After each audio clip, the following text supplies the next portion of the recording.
সিথির মোড়ে ৩৫ লক্ষ টাকা লুঠের ঘটনা ঘটলো। কথা বলবো, আমাদের সঙ্গে রয়েছেন আমাদের প্রতিনিধি ময়ূক ঠাকুর চক্রবর্তী। ময়ূক, জনবহুল রাস্তায় স্কুটার থামিয়ে ৩৫ লক্ষ টাকা লুঠের ঘটনা ঘটলো কিভাবে? দেখো, এরকমই অভিযোগ কিন্তু সিথি থানায় রুজু হয়েছে। অভিযোগকারী ব্যবসায়ী যেটা জানাচ্ছেন যে তার ব্যবসার জায়গা থেকে তিনি অন্য একটা জায়গা থেকে ৩৫ লক্ষ টাকা তার কোম্পানির দুজন কর্মীকে নিয়ে আসতে বলেন। ৩৫ লক্ষ টাকা নিয়ে দুজন কর্মী যখন ফিরছেন, অভিযোগে তিনি মেনশন করছেন এই আমরা যেখানে দাঁড়িয়ে রয়েছি সিথির মোড়ের সামনে, ঠিক এই জায়গাতেই সেই স্কুটারের সামনে একটা গাড়ি এসে দাঁড়ায় এবং তারপর সেই গাড়ি থেকে কয়েকজন নেমে আসে। তারা নিজেদেরকে পুলিশ পরিচয় দেয় এবং পুলিশ পরিচয় দিয়ে ওই দুজন আরোহীর কাছ থেকে ৩৫ লক্ষ টাকা তারা লুট করে নিয়ে এখান থেকে চম্পট দেয়। এরপরই ওই দুজন কর্মী তারা কিন্তু গোটা বিষয়টা সিথি থানাকে জানান।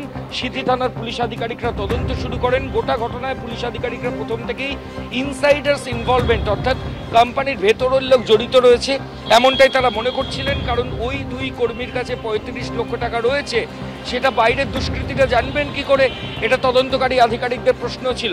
এবং তারপর দুজনকে টানা জিজ্ঞাসাবাদের পর একজন ব্রেক করেন এবং তিনি জানান যে তিনি তিনজনকে প্ল্যান্ট করে এই যাবতীয় যে ছিনতাই যে প্লট সেটা তৈরি করেছেন এবং তিনজনকে তিনি ফিট করেছিলেন তারা কোথায় এসে গাড়ি দাঁড় করাবেন, কোথায় স্কুটার থেকে ব্যাগ ছিনতাই করবেন, সবটাই আগে থেকে স্ক্রিপ্টেড ছিল।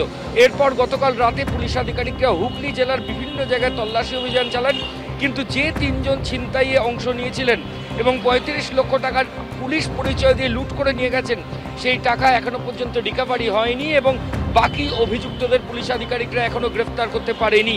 তবে ওই সংস্থারই একজনকে ইনসাইডার ইনভলভমেন্ট ভেতরের লোক কনস্পিরেসির পার্টে পুলিশ আধিকারিকরা ইতিমধ্যেই গ্রেফতার করেছেন। গোটা ঘটনায় কারা কারা রয়েছে সেটা তদন্তকারীরা দেখছেন। সিসিটিভি ফুটেজ এই সিথির মোড়ে সেটাও তদন্তকারী আধিকারিকরা এক্সামিন করছেন। ধন্যবাদ তোমায়।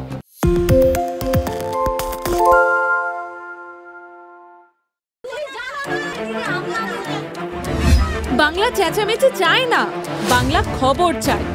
বাংলা খবর, বাংলার খবর। সত্য অন্তহীন, সত্যের খোঁজও তাই, সত্য সন্ধানে তাই আমরা অক্লান্ত, অকুতভয়। এবিপি আনন্দ নতুন ভাবনার প্রতীক, যা মনে মুক্ত, তথ্যে যুক্ত এবং যাবতীয় সীমানার বাঁধন থেকে মুক্ত।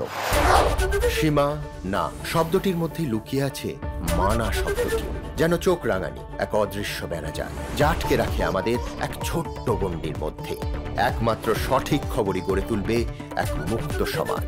সেই জগৎ গড়ার লক্ষ্যে কোনো সীমানার ঠুকুটি আমরা মানব না। এবিপি আনন্দ এগিয়ে থাকে, এগিয়ে রাখে।